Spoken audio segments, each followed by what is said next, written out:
하나님의 말씀은 요한복음 15장 1절에서 4절까지 교독합니다. 요한복음 15장 1절 나는 참 포도나무요 내 아버지는 농부라. 무릇 내게 붙어있어 열매를 맺지 아니하는 가지는 아버지께서 그것을 제하여 버리시고 무릇 열매를 맺는 가지는 더 열매를 맺게 하려 하여 그것을 깨끗하게 하시느니라. 너희는 내가 일러준 말로 이미 깨끗하여졌으니 내 안에 거하라 나도 너희 안에 거하리라. 가지가 포도나무에 붙어 있지 아니하면 스스로 열매를 맺을 수 없음같이 너희도 내 안에 있지 아니하면 그러하리라. 오 하나님 은혜를 감사합니다. 오늘 15장 말씀도 바르게 깨닫게 인도하여 주옵소서. 예수님 이름으로 감사하며 기도드리옵나이다. 아멘. 자, 15장 16장 17장은 연속되는 말씀입니다. 13장 31절부터 시작해서 예수님의 마지막 말씀이 시작이 되어서 우리가 14장 31절에서 여기를 떠나자 그러면서 나왔습니다. 어디로 갔는지도 없어요. 그래서 일반적으로 요한복음 다락방 강화에 15장, 16장, 17장까지를 연결시켜요. 아니면 16장까지, 17장은 또 따로 다루더라도. 자, 그렇게 보면은, 이 15장, 그리고 이어지는 16장은 다락방 강화의 중간 부분입니다. 중간 부분입니다. 13장 31절에서 14장까지, 그 다음에 15장, 16장, 마지막에 17장, 긴 고별 강화, 아마 성경 전체에서 가장 긴 이 설교로 구성이 되어 있는 본문입니다. 이 본문이 아주 중요한 본문이라고 그러죠. 자, 일단 장소적으로는 집에서 나왔습니다. 그러면은 어디에서 이 긴 설교를 계속했을까? 뭐 장소가 안 나오니까는 그냥 추측할 뿐이죠. 예수님께서 평소에 길을 가시면서 제자들 잘 가르치잖아요. 노중에 가르치고 하는데, 그런데 지금 이게 시간적으로도 밤이야. 아니면 이 방에 있다가 옆방으로 갔는지, 제가 장소적으로 말씀의 내용은 14장과 그대로 연결됩니다. 16장까지가 다 연결돼요. 그래서 장소를 너무 생각할 필요 없이 내용을 보면은 그냥 연결이 되니까는, 그래서 다락방 강화를 16장까지로 보고 17장은 예수님의 기도거든요. 일방적인 독백으로서의 기도가 나오니까는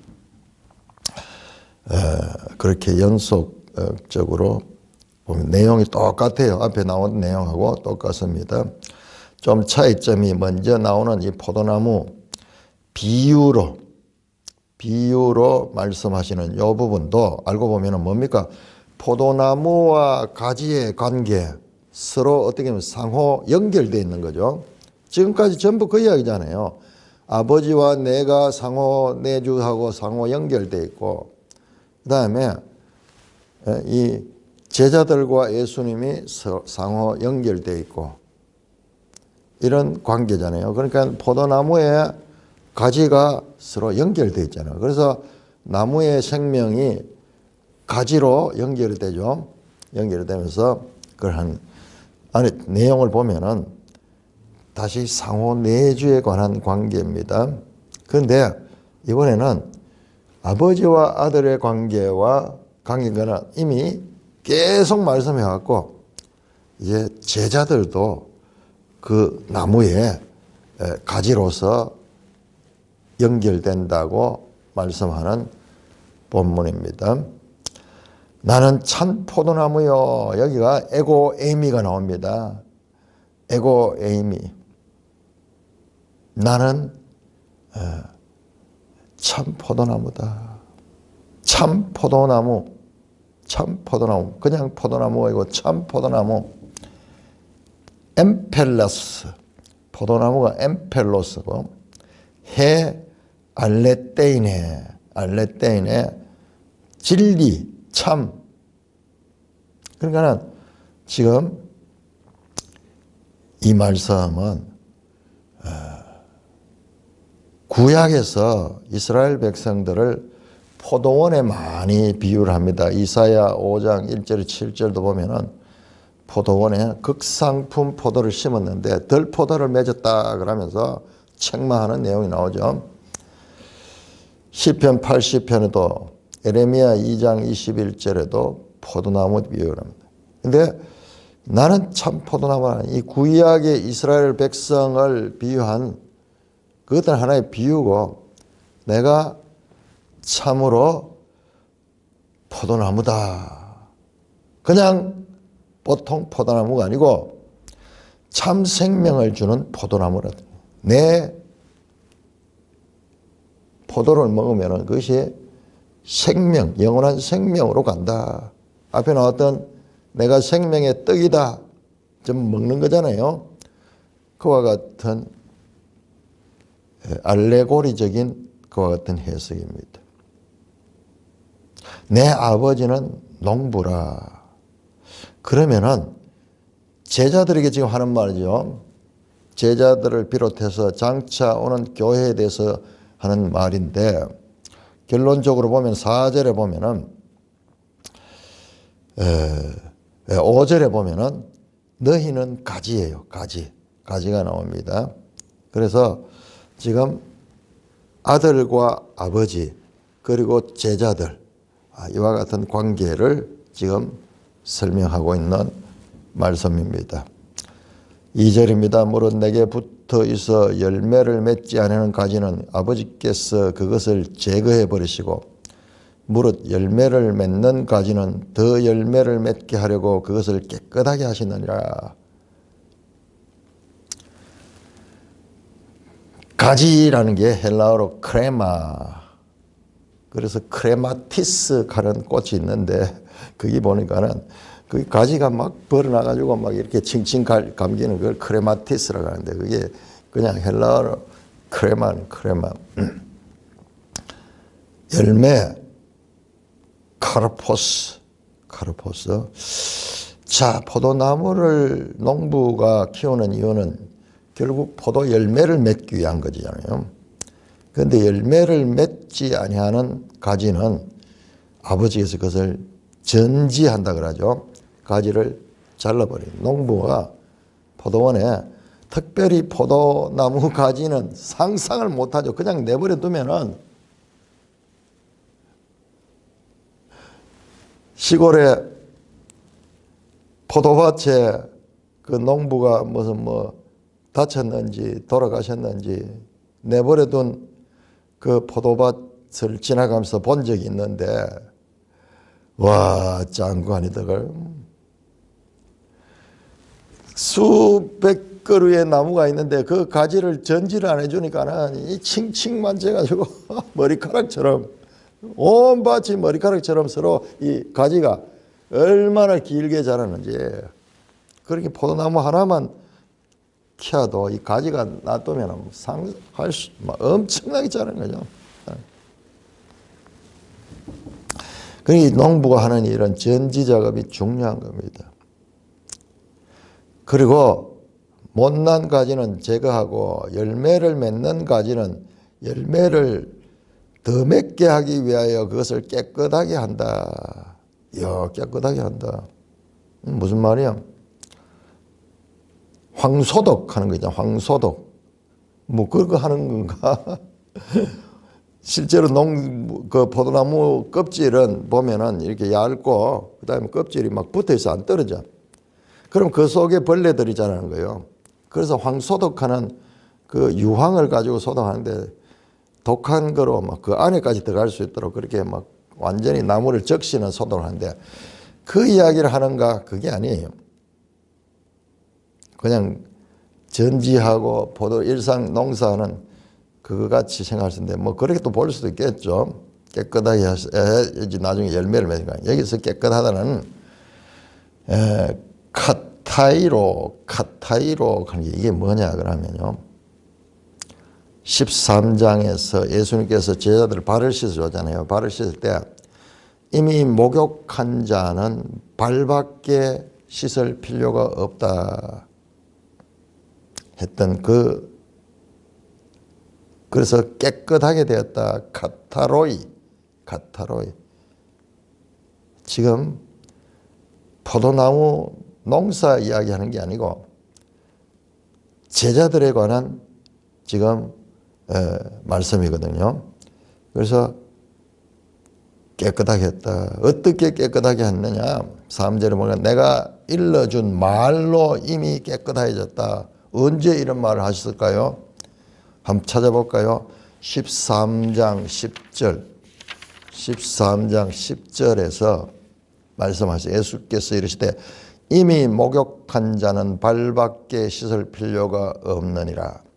온몸이 깨끗하니라. 카타로스. 너희가 깨끗하나 다는 아니라. 그러니까 제자들은 이미 깨끗해진 거예요. 깨끗해진 거예요. 그렇지만은 발은 깨끗해진 상태라도 발은 더러워지는 거야. 발은 자주 씻어야 돼. 이건 뭡니까? 예수 믿고 구원받은 상태. 그럼에도 불구하고 발 씻는 것은 구원받은 자지만은 살아가면서 아직까지 육의 죄성을 가있기 때문에 범죄했을 적에 주님 앞에 고백하고 씻음을 받는 죄 씻음을 말씀한 거죠. 자, 내가 일러준 말로 이미 깨끗해졌다. 목욕한 자는 발밖에 씻을 필요가 없다. 에베소 5장 26절에 보면 물로 씻어 말씀으로 깨끗하게 한다. 그러니까 깨끗하다 하는 게 정하다 하는 게 정하다 하는 거. 클린이잖아요. 구약 성경에 정한 것과 부정한 것 이야기가 그렇게 많이 나오잖아요. 자, 그와 같은 그 이유가 전부 다 죄 씻음과 연관되는 그와 같은 이 배경이 되는 거죠. 부정한 것은 먹지 못하고 부정한 것은 들어가지 못하고 정한 것만 들어간다. 지금 이 너희가 내가 일러준 말로 이미 깨끗해졌다. 이미 목욕한 자는 발밖에 씻을 필요가 없다고 너희는 깨끗하다고 예수님께서 선포하셨죠. 그러면서 다시 상호 내주 말씀합니다. 내 안에 거하라. 자, 거하라 하는 용어가 요한복음에 엄청 많이 나옵니다.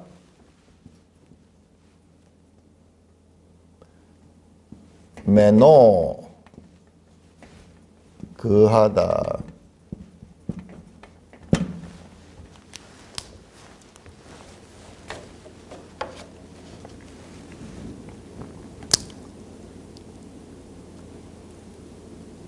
내 안에 거하라.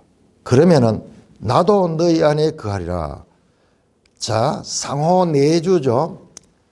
상호 내주입니다. 앞에서 아버지와 아들이 상호 내주 관계인데 지금은 이제 그 두 분이 상호 내주하는 관계에 제자들도 그 내주에 참여하는 거예요. 그러니까 아버지와 아들과 제자들 믿는 자들이 상호 내주하고 있는 거예요. 내 안에 거하다 나도 너희 안에 거하리라. 자, 이게 바울의 표현에서는 그리스도 안에 하는 말이에요. 그리스도 안에. 바울의 말씀에는 전부 그리스도 안에서 그 말씀이 지금 이 말씀과 연결됩니다. 가지가 포도나무에 붙지 아니하면 스스로 열매를 맺을 수 없을 것이 너희도 내 안에 있지 아니하면 그리하라. 그리스도 안에 있을 적에 열매를 맺지. 그 가지가 포도나무 줄기에서 분리돼 가지고 떨어져 나오게 되면은 그건 죽는 거죠. 그냥 스스로 죽는 거죠. 열매를 맺을 수 없죠. 그러므로 연합관계, 그리스도와 연합할 수 있는 관계, 스스로 열매를 맺을 수 없다. 자, 예수님께서 하나님 아버지와의 관계에서 늘 그렇게 해서 나는 스스로 말을 하지 않은가. 5장 19절, 5장 30절, 8장 28절, 8장 42절, 14장 10절, 14장 10절 한번 볼까요? 가까이 있는 거랑 14장 10절. 내가 아버지 안에 거하고 아버지는 내 안에 계신 것을 네가 믿지 않으면 내가 너에게 이르는 말은 스스로 하는 것이나 아버지께서 내 안에 계셔서 그의 일을 하시는 거야. 아버지와 아들 관계가 독립적이지 않아. 스스로 하지 않고 항상 아버지에 연결되어서 일한다. 포도나무 가지가 스스로 열매 맺는 것이 아니라 나무에 붙어 있어서 열매를 맺는 것처럼 예수님과 제자들의 관계가 바로 그와 같아. 내 안에 있지 아니하면 너희도 포도나무처럼 포도나무의 가지처럼 열매를 맺을 수 없다. 제자들도 예수님과 상호 내주의 관계가 유지되어야만 열매를 맺을 수 있다는 말씀입니다. 자, 5절에서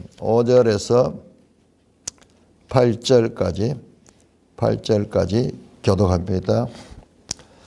자, 그러니까는 이 비유라서 갑자기 딴 이야기 같지만은 결국 뭐예요? 상호 내주 이야기잖아요. 상호 내주.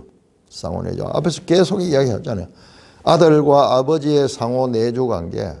이제는 바로 그 예수님이 세상을 떠날 때를 앞두고 아들과 아버지의 상호 내주 관계에 대해서 제자들과 그리스도와의 상호 내주 관계가 계속 말씀이 되고 있습니다.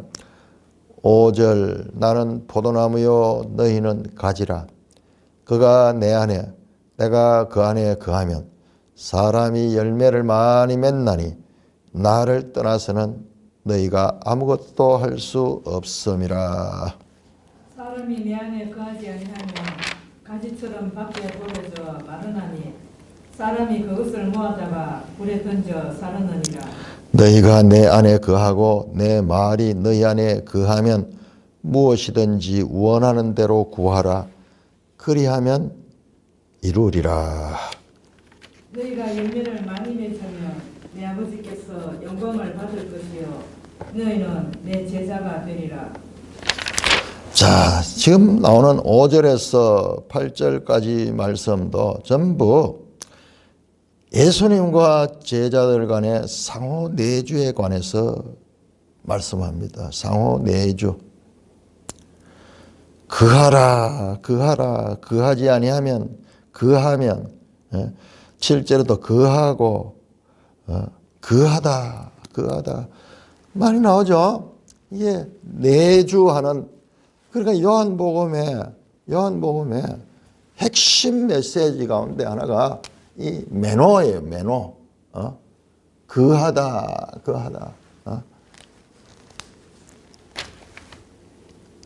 내주하다.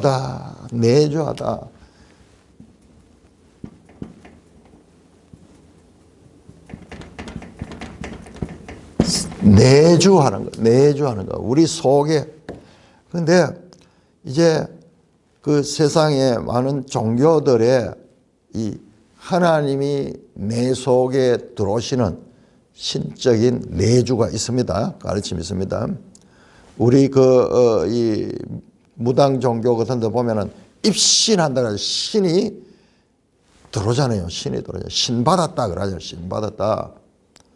그리고 헬라 신비주의 사상에도 이와 같은 신과의 합일 사상, 불교에도 합일을 이야기하죠.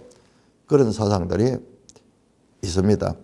그래서 우리 교회 안에도 성령이 내주해가지고 그 신적인 그런 막 지혜를 가지고 예언을 하고 뭐 이런 경우도 나오는데 지금 여기에서 내주는요. 그런 거하고 다릅니다. 그거하고 달라요. 이걸 구별해야 됩니다.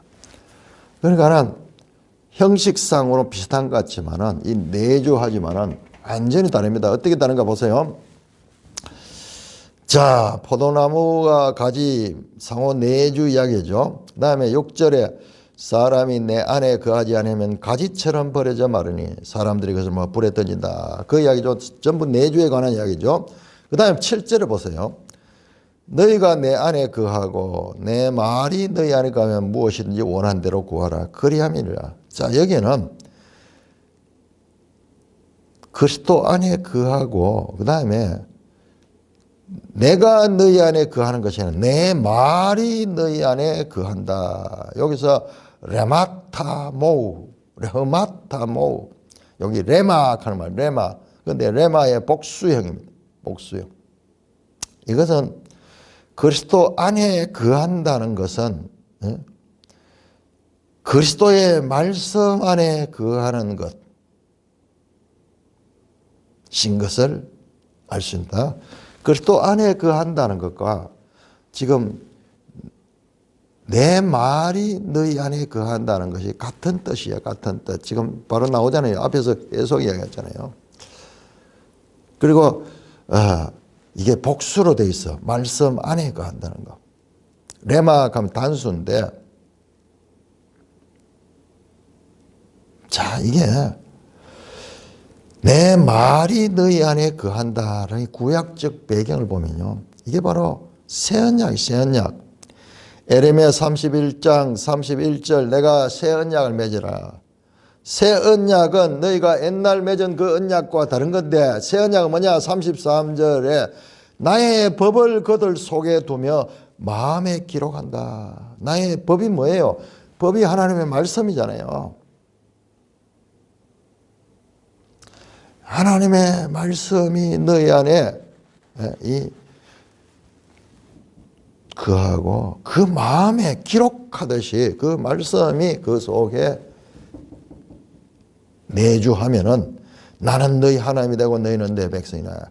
이게 말씀 속에 거하는 것이 바로 그리스도 안에 거하는 것입니다. 그러면은 구하라. 무엇이든지 원하는 대로 구하라. 그리하면 이루리라. 여기 보세요. 기도에 대한 이야기가 또 나옵니다. 자, 14장 봅시다. 14장 13절 14절에서 기도에 대한 이야기 나와서 구하라. 13절에 너희가 내 이름으로 무엇이든지 구하든지 내가 행하리라.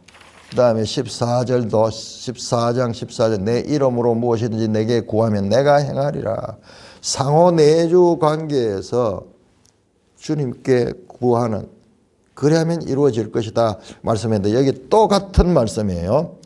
내 말이 너희 안에 구하면 무엇이든지 원하는 대로 구하라. 그리하면 이루어지리라. 자, 말씀이 내 안에 거하면은 그 다음에 이 제자들 1차적으로는 제자들이고 오늘 성도들이 그 거하시는 그 말씀으로 구하는 거. 기도하는 거.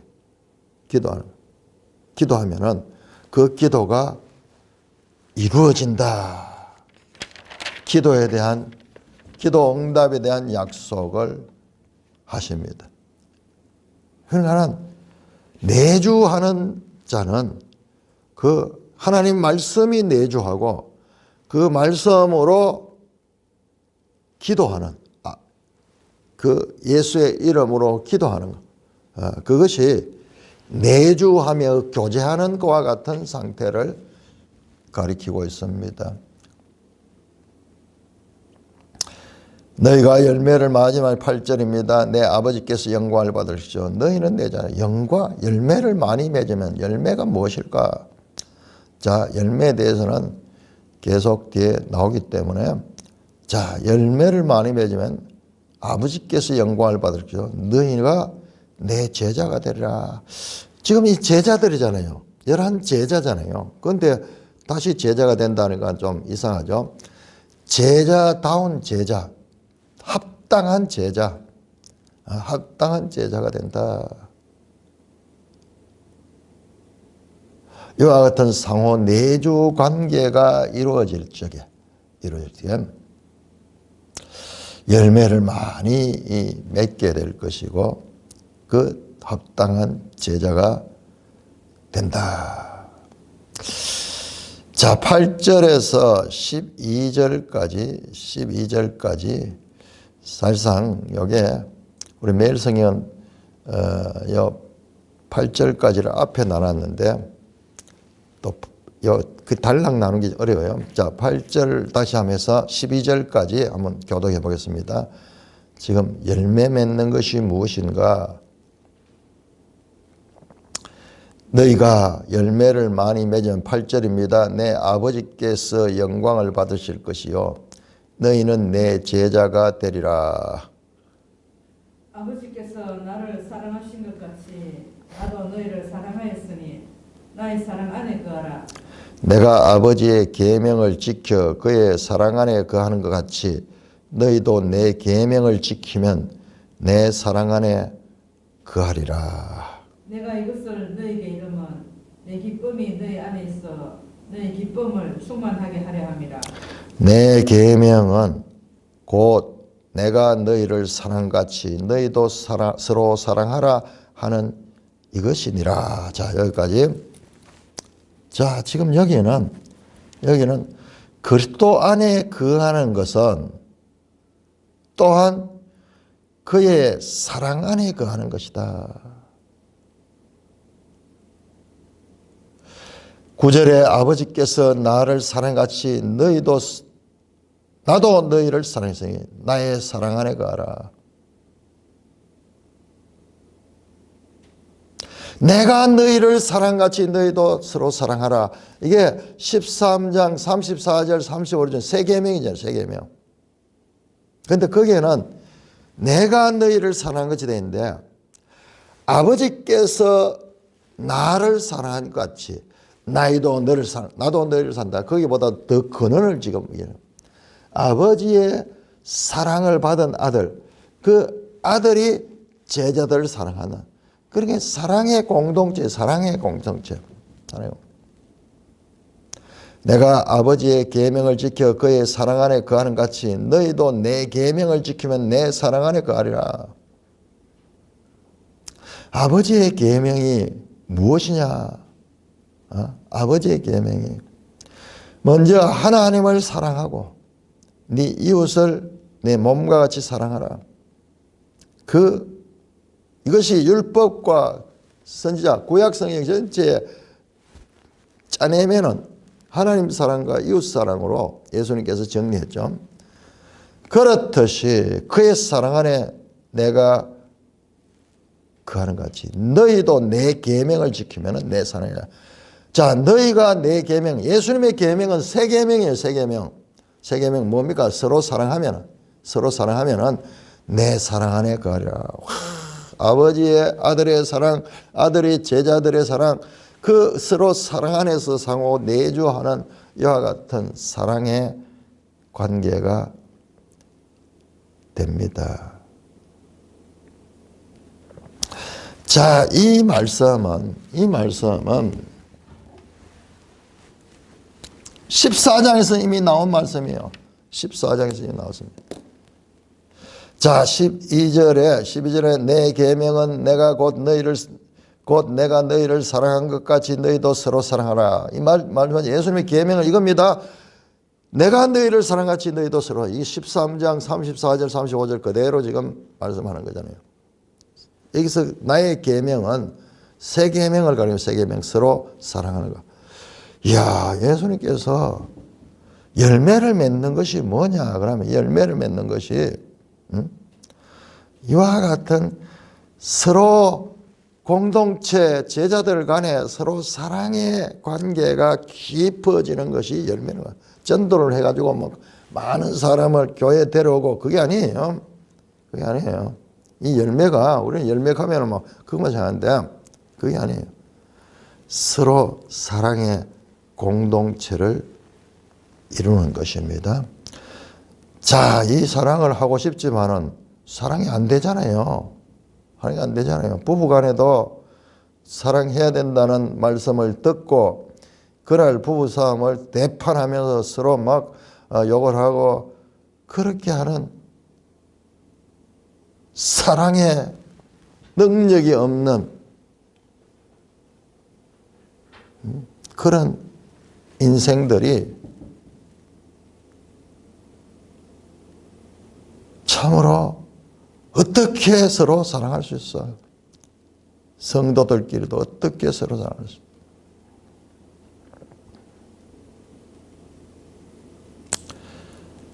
자, 이 말씀은 서로 사랑하라 새 계명의 말씀은 14장에서 세 번이나 어떤 말씀입니다. 한번 찾아볼까요? 14장 15절 너희가 나를 사랑하면 나의 계명을 지키라. 21절 나의 계명을 지키는 자의 나를 사랑하는 자니. 23절 사람이 나를 사랑하면 내 말을 지키라. 여기에 이 15절, 21절, 23절 이야기를 하면서 이 이야기가 여기에 뭐냐? 먼저 16절에서는 보혜사가 영원토록 너희와 함께한다 그 말이고, 두 번째는 예수님이 너희에게로 온다. 보혜사가 오고, 지금 가고 오고의 이야기를 그랬잖아요. 이 15절에서 23절은 오시는 이야기야. 오시는 이야기. 먼저 보혜사가 오고, 그 다음에 18절 이후는 예수님이 너에게 오고, 그 다음에 23절에는 아버지와 아들이 그에게 거처를 함께한다. 거처를 함께한다. 그 상호 내주의 관계를 이야기했습니다. 지금 여기 똑같아요. 여기 똑같이 아버지께서 나를 사랑하지 나도 너희를 사랑해. 나의 사랑 안에 가라. 그러니까 무슨 말씀이야? 네 다락방과 내용이 똑같다는 거야. 내용이. 그래서 뭐 밖에 나가가지고 어떤 사람은 뭐 포도원을 가다가 말했고 이래가 이 다락방 강화 이거 14장과 15장을 다른 설교같이 이야기하는데 아니 내용이 똑같아요. 내용이 이어지는 내용도 보면은 알 수 있습니다.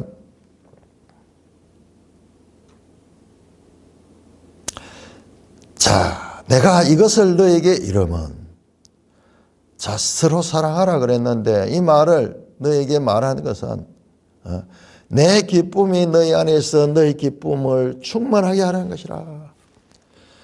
예수님이 주신 새 계명의 목적은 제자들의 부담을 주거나 율법의 멍에를 씌우려는 것이 아니라 오히려 기쁨을 충만하게 하려는 것입니다.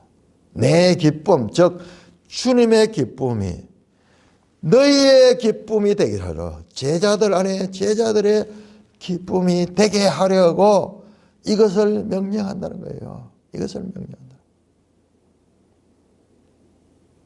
아버지와 아들의 사랑의 관계에서 누리는 그 기쁨을 너희도 누릴 수 있도록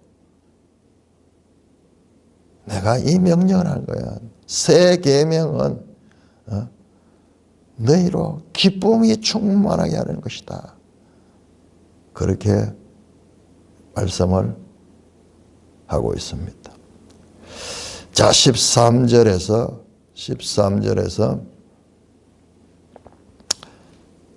17절까지 교도합니다. 13절은 사람이 친구를 위하여 자기 목숨을 버리면 이보다 더 큰 사랑이 없나니. 너희는 내가 명하는 대로 행하면 곧 나의 친구라. 이제부터는 너희를 종이라 하지 아니하리니 종은 주인이 하는 것을 알지 못함이라. 너희를 친구라 하였노니 내가 내 아버지께 들은 것을 다 너희에게 알게 하였음이라. 너희가 나를 택한 것이 아니에요. 내가 너희를 택하여 세웠나니 이는 너희로 가서 열매를 맺게 하고 또 너희 열매가 항상 있게 하여 내 이름으로 아버지께 무엇을 구하든지 다 받게 하려 함이라. 내가 이것을 너희에게 명함은 너희로 서로 사랑하게 하려 함이라.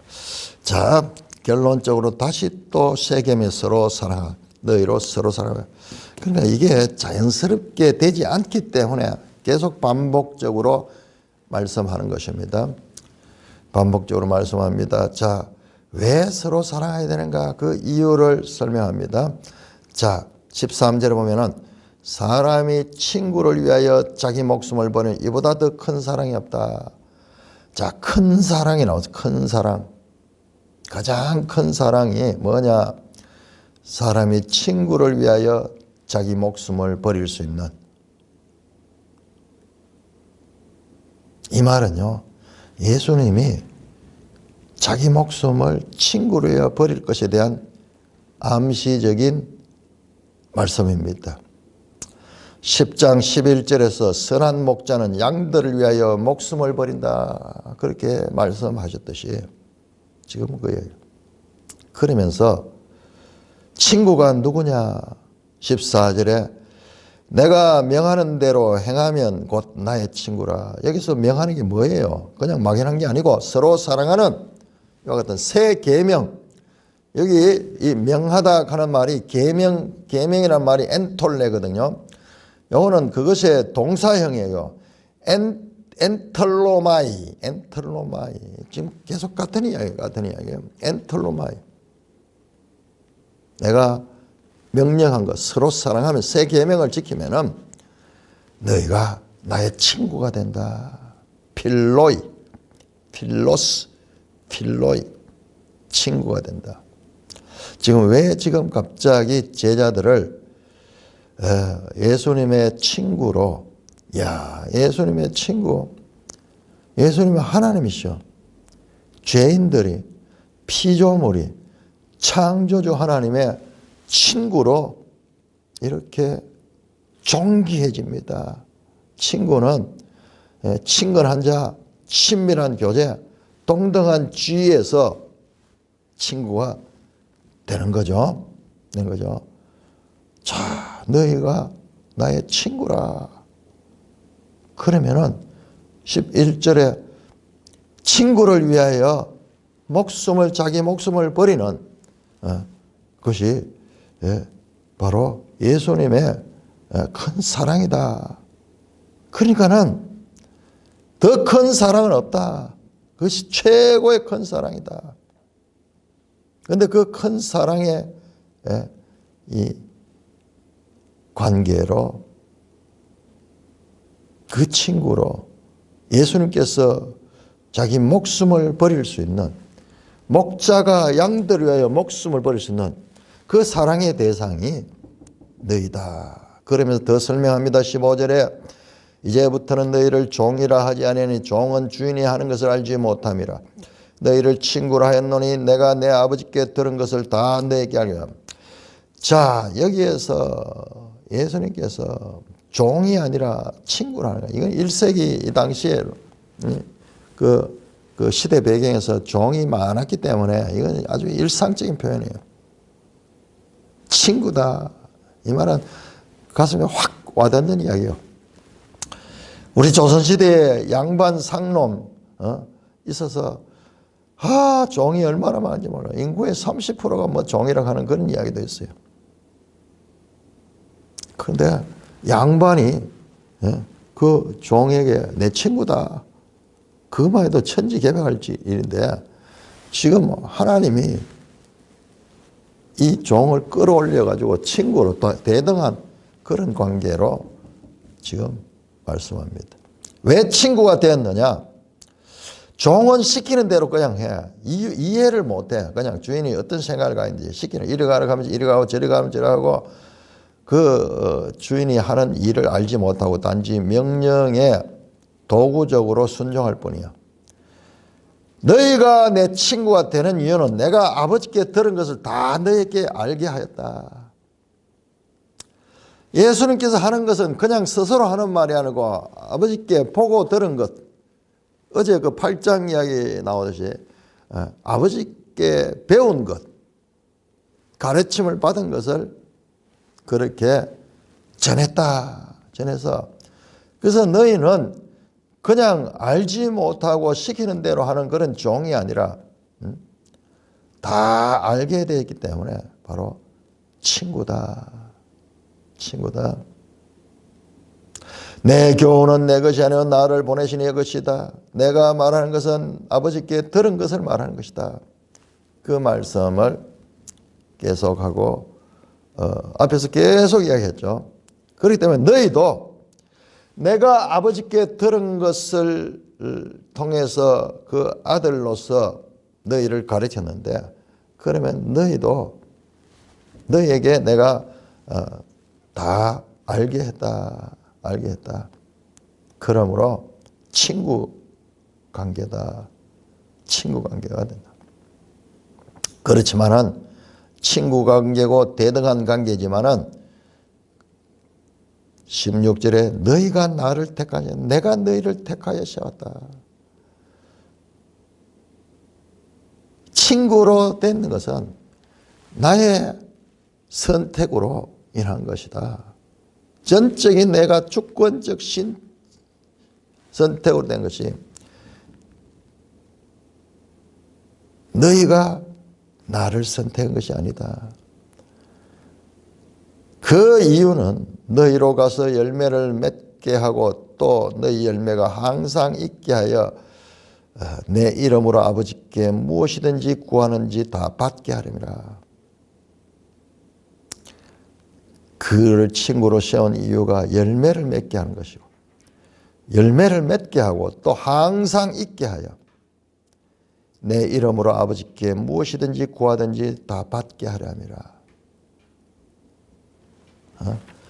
여기에 7절에 나온다. 7절에 너희가 내 안에 가고 내 말이 너희 안에 가 무엇이든지 원하는 대로 구하라 그리하면 이루리라. 다시 반복해서 말씀합니다. 열매를 맺게 하고 서로 사랑하는 자 안에서 무엇이든지 구하든지 다 맺게 한다. 17절입니다. 17절. 결론적으로 내가 이것을 너희에게 명함은 여기 엔톨레마이입니다. 계명이라는 말과 같은 그 말은 명사고 그 말의 동사입니다. 명함은 너희로 서로 사랑하라. 새 계명 그렇게 강조하면서 새 계명 너희로 서로 사랑하라.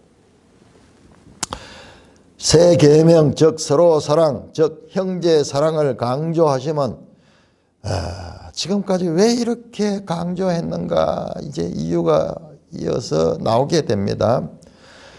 내가 너희를 사랑같이 너희가 서로 사랑하라. 이 말이요. 이 말이 왜 이렇게 강조했는가? 그 이유가 지금부터 밝혀집니다. 왜? 이와 같은 사랑의 공동체가 되지만은 하나님의 사랑을 받고 아버지의 사랑을 받고 아들의 사랑을 받고 서로 사랑하는 사랑의 공동체 그야말로 아름다운 사랑의 공동체지만은 이들이 하나님의 안에서는 이와 같은 관계지만 세상으로서는 미움을 받게 되기 때문에 미움을 받게 되는 거예요. 그래서 새 계명을 주신 목적도 이제 이해가 되는 거예요. 이 서로 사랑하는 것이 없으면은 이들은 살아남을 수 없는 거예요. 살아남자. 자, 그 말씀이 18절부터 25절까지 이어집니다. 18절부터 25절. 여러분들 그 색깔 펜이 있으면 한번 미워하다 하는 걸 한번 쳐보면 미워하다. 18절 미워하면은 18절 또 미워한 줄 19절 미워하느라 그 다음에 23절 미워한다. 자, 사랑의 반대는 미움이에요. 미움. 사랑하다 반대 미움. 하나님의 사랑을 받고 공동체 간에 서로 사랑을 해야 되지만은 그런 사랑의 공동체, 기쁨의 공동체 되지만은 그러나 그들이 살아있는 현실에서 이 세상에서는 지독한 미움을 받게 되는 거예요. 그러니까는 이 내부적인 사랑이 없으면 이 미움을 견딜 수가 없는 거예요. 미움을 견딜 수 없는 거예요. 그러니까 이 서로 사랑의 계명은 우리가 대대로 지켜야 하지만 특별히 1세기 제자들은 이거 없이는 공동체가 유지 자체가 안 되는 거예요. 유지 자체. 오늘날 정치판처럼 교회 안에서도 저 제자들 가운데서 서로 막 파가 나뉘어가지고 이러면은 지금 벌써 하나 나왔잖아요. 제자 가운데 한 사람은 지금 이탈되었잖아요. 그러면은 이들만으로서는 막 상황이 닥치면은 이렇게 주장하고 저렇게 주장하고 이러면은 교회 자체가 세워질 수 없어. 그래서 1세기 제자들의 사랑의 결속 관계가 무너지면은 이게 안 되는 거예요. 이게 되어야지 이제 교회가 세워지고 하나님 뜻이 이루어지는 것입니다. 특별히 1세기에 서로 사랑 새 계명을 예수님께서 강조한 것은 지금 닥치는 세상의 뮤, 그것을 이겨낼 수 있기 위해서는 이게 없으면 불가능한 거예요. 자, 18절부터 한번 보십시다. 그러니까는 성경을 전체로 봐야 돼요. 이 구절도 앞에만 보면은 이게 무슨 말인지 모르는데요. 이게 지금 25절까지 교독합니다. 18절 세상이 너희를 미워하면 너희보다 먼저 나를 미워한 줄을 알라. 너희가 세상에 속하였으면 세상이 자기의 것을 사랑할 것이나 너희는 세상에 속한 자가 아니요 도리어 내가 너희를 세상에서 택하였기 때문에 세상이 너희를 미워하느니라. 내가 너에게 종이 주인보다 더 크지 못하다 한 말을 기억하라. 사람들이 나를 박해하였은즉 너희도 박해할 것이요 내 말을 지켰은즉 너희 말도 지킬 것이라. 그러나 사람들이 내 이름으로 말미암아 이 모든 일을 너에게 하리니 이는 나를 보내신 이를 알지 못함이라. 내가 와서 그들에게 말하지 않았더라면 죄가 없었으니와 지금은 그 죄를 핑계할 수 없느니라. 나를 미워하는 자는 또 내 아버지를 미워하느니라. 내가 아무도 못한 일을 그들 중에 하지 아니하였더라면 그들에게 죄가 없었으니와 지금은 그들이 나와 내 아버지를 보았고 또 미워하였도다. 그러나 이는 그들의 율법에 기록된 바 그들이 이유 없이 나를 미워하였다 한 말을 응하게 하려 합니다. 예, 거기까지 끊겠습니다. 자, 보세요. 세상이 너희를 미워하면 18절에서 25절은 앞에는 전부 서로 사랑의 공동체를 하는데 이제 예수님과 제자들을 향한 세상의 미움이 거센 파도처럼 밀려들 것이고 예수님은 그 미움으로 인하여 이제 내일이면은 십자가에 달려 죽음을 당하게 될 것입니다. 뿐만 아니라 제자들에게도 동일한 박해가 이어지게 될 것입니다. 세상이 너희를 미워할 것이다. 예수님을 따라다녔는데 뭔가 한 자리 할 것으로 따라다녔는데 세상으로부터 이제 미움을 당할 것이라는 이야기를 미리 했으면은 뒤에 가면 그 이야기 나옵니다. 내가 이것을 미리 이야기하는 것은 지금 이때까지 기다리고 있단 말이에요. 미리 이야기했으면 다 도망가서 예수 믿어가지고 이런 박해가 온다면은 내적인 이와 같은 변화가 받고 끝까지 예수님을 사랑하는 그런 관계로 변화되지 않은 상태에서 이런 일을 당하게 되면은 떠나야 되는데 세상이 너희를 미워하면 너희보다 나를 미워한 줄 알아. 형제의 사랑을 서로 사랑을 강조하신 것은 세상의 미움이 시작될 것 때문입니다. 예수님의 친구로 격상된 제자들, 예수님의 사랑을 받아가요 하나님의 친구로 격상된 제자들에게는 현실적으로 세상의 원수로 격화될 현실을 기다리고 있다. 한편으로는 이렇게 영적으로는 고양됐지만은 그러나 현실적으로 육적으로는 완전히 짓밟히게 되는 이와 같은 극단적인 상태가 처해집니다. 세상이 너희를 미워하면 너희보다 나를 미워하기 때문에 너희를 미워한다. 그러니까 예수님과 제자들 간의 상호 내주 형식이 되니까는 예수를 미워하는 자는 제자를 미워하는 거예요. 제자들을 미워하는 자는 예수를 미워하는 자가 돼요. 상호 내주 관계, 불과 분리적 관계가 되어버렸다. 19절입니다. 너희가 세상에 속하였으면 세상이 자기 것을 사랑할 것이나 너희는 세상을 속한 자가 아니요 도리어 너희가 세상에서 내가 너희를 세상에 택하기 때문에 세상이 너희를 미워한다. 세상은 자기의 것은 사랑한데 자기 것이 아니야. 세상은 이거는 하나님의 백성들은 세상과 완전히 구별됩니다. 그렇기 때문에 오히려 너희가 세상에 속한 자가 아니기 때문에 미워하고 뿐만 아니라 도리어 내가 너희를 세상에서 택하였기 때문에 세상이 너희를 믿는다. 세상은 예수님을 미워합니다. 이게 미워하는 이유가 뭡니까? 이게 창세기 3장 15절에 나오는 여자의 후손과 뱀의 원수 관계야. 그것이 지금 확대돼 가지고 예수 믿는 자들도 그 박해하고 미워합니다. 자, 요한 1서 4장을 우리 한번 찾아보겠습니다. 요한 1서 4장.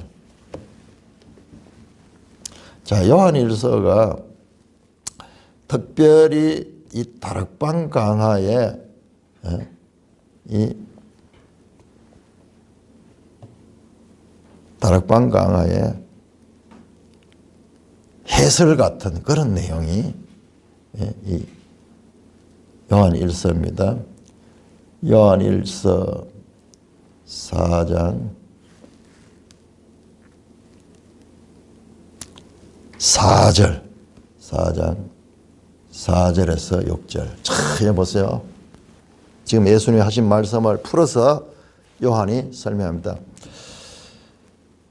요한 1서 4장 4절. 자녀들아 너희는 하나님께 속하였고 제자들은 하나님께 속한 거예요.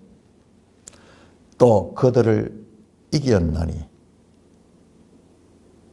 세상입니다. 그들은 앞에 나오는 적 그리스도가 이 세상에 나왔다.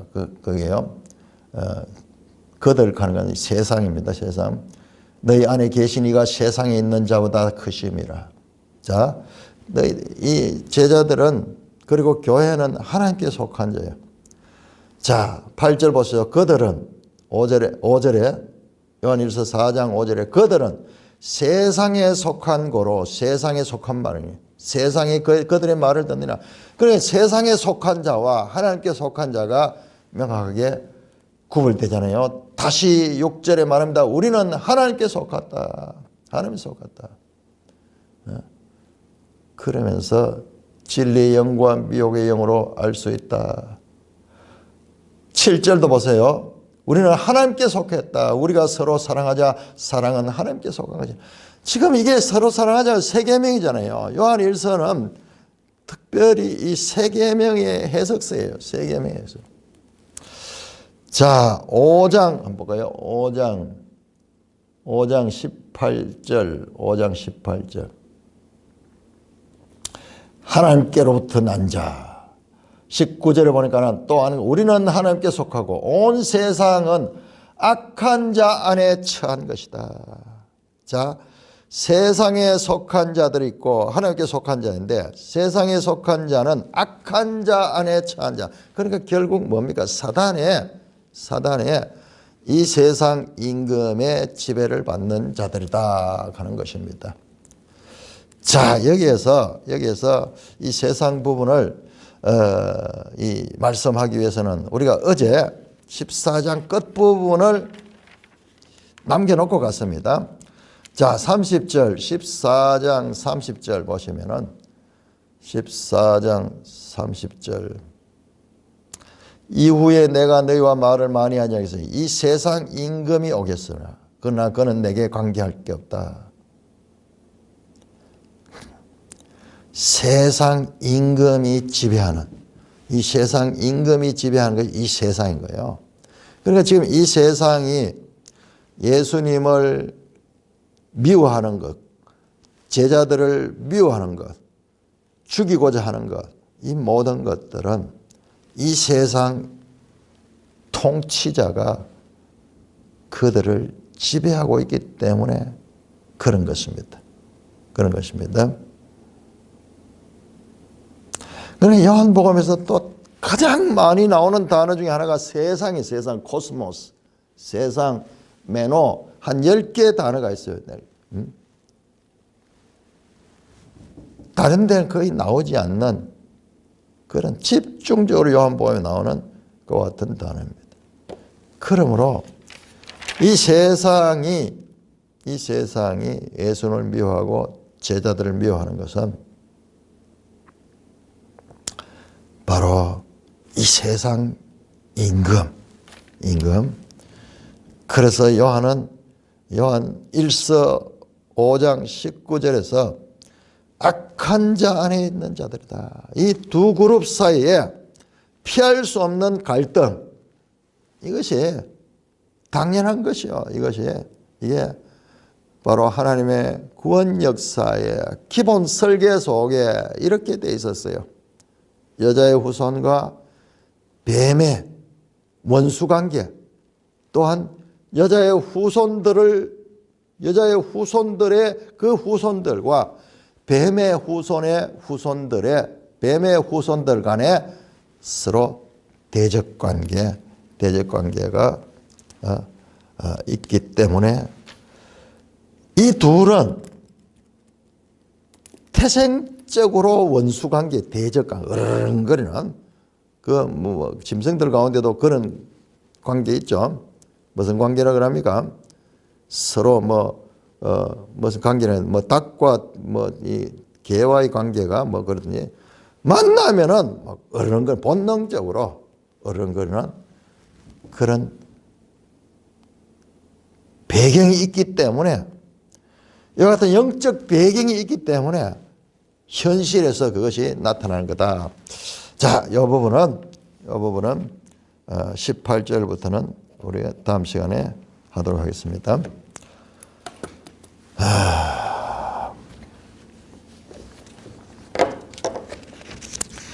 찬송가 288절